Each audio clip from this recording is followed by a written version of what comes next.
Il faut être décomplexé, se débarrasser de la notion de chef-d'œuvre parce que c'est une notion très très encombrante. Le plus gros travail pour celui qui vient voir de la peinture, c'est de déverrouiller un petit peu son esprit, de se libérer de tout ce qu'il a appris. Quand on arrive devant une œuvre comme ça qui est très célèbre, chef-d'œuvre, admiré par des quantités de gens, il faut se dire que beaucoup de gens admirent a priori l'œuvre en question sans forcément savoir pourquoi.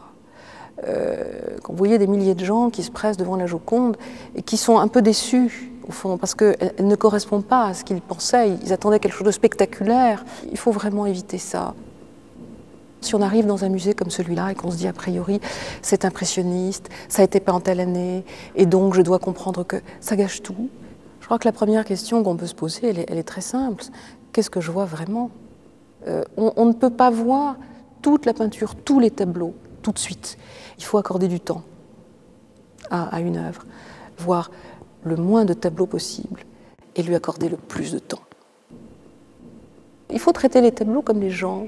Et si on perçoit telle chose, telle ambiance, telle atmosphère, c'est que forcément le peintre a voulu donner ça et pourquoi.